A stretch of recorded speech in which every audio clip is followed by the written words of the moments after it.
है कि मायावती जी ने कहा था अभी 2-3 दिन पहले कि 80 सीट वाले उत्तर प्रदेश को नजरअंदाज किया जा रहा है। तो इसका मतलब ये जो स्टेटमेंट है कहीं ना कहीं दर्शाती है कि मायावती जी जाना तो चाहती हैं विपक्ष में, लेकिन हो सकता है कि कुछ उनकी अपनी शर्तें हों जिन शर्तों के आधार पर वो जाना चाहती हो। तो वो शर्तें सार्वजनिक होनी चाहिए। अगर वो सही है, वो अपने समाज की बात रख के अगर शर्तों को लेकर जा रही हो तो वो सार्वजनिक होनी चाहिए।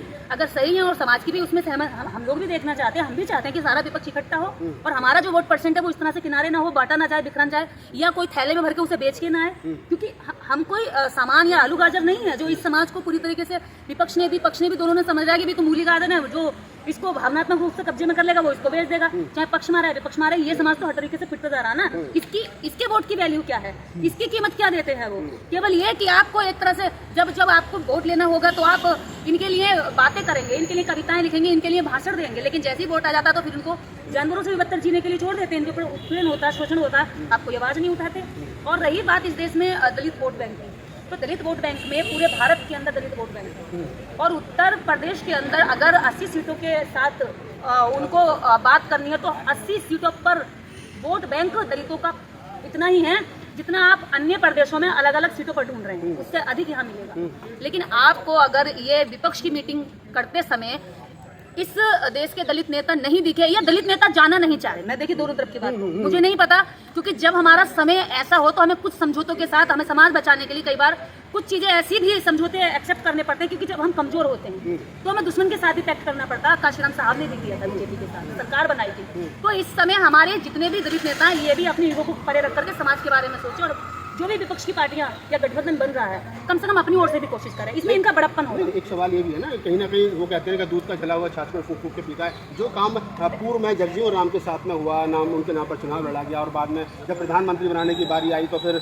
उनको दरकिनार कर दिया गया, तो शायद हो सकता है मायावती जी यही सोच रही हूँ कि ऐसा ना हो कि मैं शामिल भी हो जाऊँ और जब प्रधानमंत्री बनने का वोट सबसे ज़्यादा हमारा, ताकत हमारी, सब कुछ हमारा, और जब प्रधानमंत्री बनने का नंबर आया तो किसी और को आगे खड़ा कर दे। तो अकेले में क्या पाएंगे, अकेले में क्या, बिना गठबंधन के अकेले में क्या पाएंगे? तो कुछ ना कुछ तो मिलना चाहिए ना। क्या आप ये बताइए, समाज की शर्तों का हमें नहीं पता कि ना आप जानते ना मैं जानती कि अंदर शर्तें क्या रही होंगी या क्या रही हैं, ये आप भी कयास लगा रहे मैं भी लगा रही हूँ।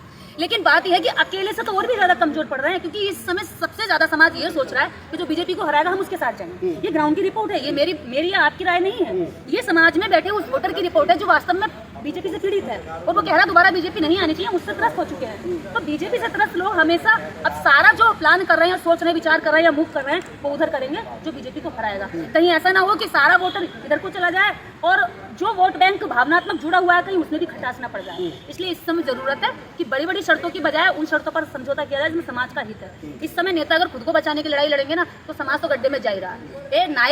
नायक जो जिस रूप में नायक के रूप में समाज देखता है ना, वो नायक ही बन कर खलनायक ना बने। आप ये कह रहे हैं कहीं ना कहीं मायावती जी को बड़ा दिन दिखाते हुए, मायावती जी हो गए, चंद्रशेखर हो गए और तमाम बहुत सारे नेता हैं, उनको बड़ा दिन दिखाते हुए कहीं ना कहीं जो विपक्ष है उसमें शामिल होना चाहिए और जो अपनी मांगे उनको रखना चाहिए। जहाँ तक एक कॉमन एजेंडा जो बनता है उसको उस पर काम करना चाहिए। बिल्कुल बहुत जरूरी है ना इस समय, इस वक्त हमें ये देखना है कि परिस्थितियाँ कितनी गंभीर हैं। अगर आप उसकी गंभीरता को नहीं समझ रहे हैं, और ये भी देखिए हम बहन जी के बारे में या किसी भी हम दलित नेता की जब बात करते हैं तो इसमें बहन जी जो सबसे बड़ी लीडर मानी जाती है इस दलित लीडरशिप में, तो बहन जी को कुछ पता नहीं है कि एंड टाइम पर वो क्या एक्शन लेंगी। आप भी नहीं जानते, मैं भी नहीं जानती, ठीक है। हो सकता है कि लास्ट मोमेंट पर आकर के सबका गेम पलट दे, तो ये भी हो सकता है। ये आप और बसपा की जो 40 साल की मायावती जो 40 साल की राजनीति है, ऐसा तो नहीं है कि वो 2024 के चुनाव को लेकर के कुछ रणनीति नहीं बना रही, उनके भी मन मस्तिष्क में कुछ ना कुछ चल रहा है। ये हम और आप यहाँ कयास लगा रहे हैं, लेकिन विपक्ष की जो भूमिका है वो कहीं ना कहीं संदिग्ध है, ये महत्वपूर्ण है। ये देखिए ये वो कहीं जो चीजें हम लोग एब्जॉर्व नहीं कर पाते हैं या उसका एनालिसिस हम लोग कहीं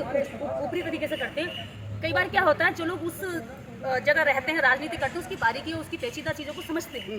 तो हो सकता है कि बहन जी एंड टाइम पर ये सारा ही गेम इधर का भी उधर का भी बिगाड़ दें और बहन जी कुछ ऐसा भी अनाउंस कर सकती है जिसमें पक्ष और विपक्ष दोनों ही देखते रह जाए कि ये क्या हो गया, और हम जैसे आप जैसे जो अलग अलग कयास लगा रहा है ये भी देखते रह जाए कि अरे बहन जी ने क्या कर दिया। तो इसमें कोई दो राय नहीं है कि बहन जी ऐसा भी कोई कदम उठा सकती।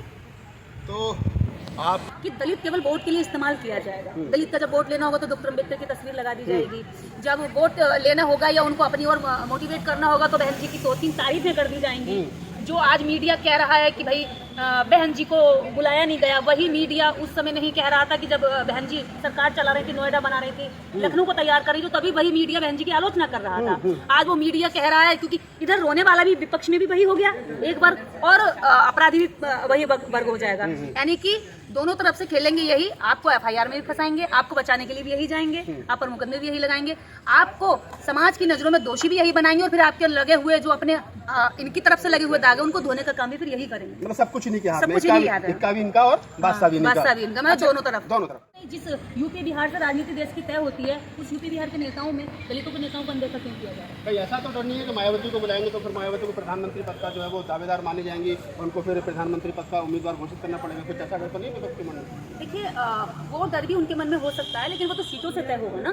कम से कम जब विपक्ष की मीटिंग बुला रहे हैं तो उसमें तो कम से कम लोकतंत्र रखिए कि हम सभी को बुलाया, हमने सभी को इन्विटेशन दिया। कोई अपनी तरफ से ना आए वो एक अलग चीज़ है कि भी हमने इन्विटेशन दिया, नहीं आए वो उनकी अपनी मर्जी है। लेकिन विपक्ष का मतलब तो यही हुआ कि आप बहन जी विपक्ष नहीं है, क्या दलितों के और नेता विपक्ष नहीं है जिनको आप वहाँ इन्विटेशन नहीं कर रहे हैं, और एक आप जाति देख देख करके लोगों को इनवाइट कर रहे हैं, और ऊपर से कह रहे हैं विपक्षी। विपक्ष तो नहीं हो सकता। आपको लग रहा है कि ये चाहते हैं कि विपक्ष भी सवर्ण समाज का ही हो, पक्ष भी सवर्णों का, विपक्ष भी सवर्णों का, और जो तीसरा मोर्चा भी बने वो भी सवर्णों का। मतलब इस देश के अंदर SC ST OBC माइनॉरिटी जो 40, मतलब अगर मैं दलित और सिर्फ मुसलमानों की बात करूं, जैसे मैंने स्टार्टिंग में कहा कि 40% है, उसको लगातार नजरअंदाज किया जा रहा है।